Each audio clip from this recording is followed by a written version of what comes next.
Nous sommes de plus en plus nombreux à travers le pays à avoir accès à la vaccination contre la Covid-19.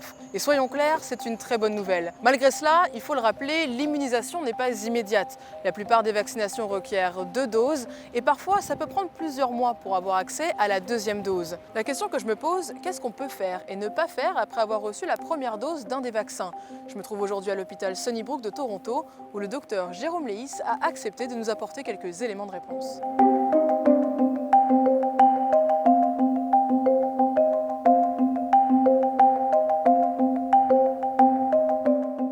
Bonjour docteur Leis. Bonjour Rosanne. Première question, je me fais vacciner moi ce soir. Qu'est-ce que ça change concrètement dans ma vie demain? C'est sûr qu'à court terme, ça ne change pas grand-chose dans votre vie de tous les jours. On est en plein milieu de troisième vague, notamment à Toronto, et on a une ordonnance pour rester à la maison encore jusqu'en début juin.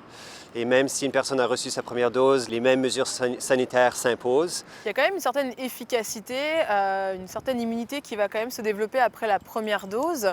Est-ce qu'il y a une différence si je me fais vacciner par exemple avec AstraZeneca, avec Pfizer, avec Moderna? Alors, il n'y a vraiment pas beaucoup de différence entre les différents vaccins. La protection maximale de la première dose, en général, est atteinte à peu près 3 semaines après la première dose. Et donc, ça prend quelques semaines, justement, pour vraiment être pleinement protégé avec cette première dose, en attendant, évidemment, la deuxième. Mais est-ce que, par exemple, je pourrais avoir un barbecue avec des amis en extérieur? Donc, en ce moment, ce n'est pas recommandé, justement, parce qu'il y a une ordonnance pour rester à la maison. Les exceptions pour sortir dehors, c'est pour l'exercice ou c'est pour le travail essentiel.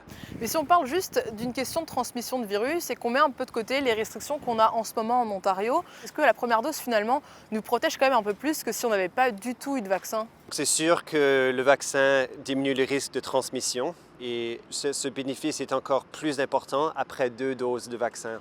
Après une dose, il y a quand même un risque de transmission qui existe. Donc, il y aura des libertés qui seront encore plus visibles, je pense, après que les gens ont reçu la deuxième dose.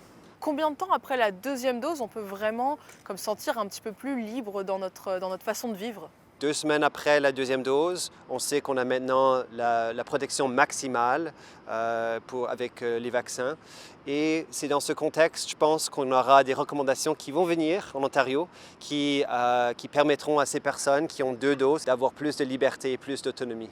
Donc si je comprends bien, on attend les 2 doses, on attend 2 semaines après la deuxième dose, puis après, youpla boum, on va danser dans les bars sans problème? Mais pas tout à fait, on verra pour les bars et pour les restaurants. Tout ça, on va aller tout doucement. Mais oui, c'est sûr et certain, après que les gens sont pleinement vaccinés, à 2 semaines de la deuxième dose, ces gens pourront se rassembler sans masque, par exemple, avec des amis, si tout le monde est vacciné.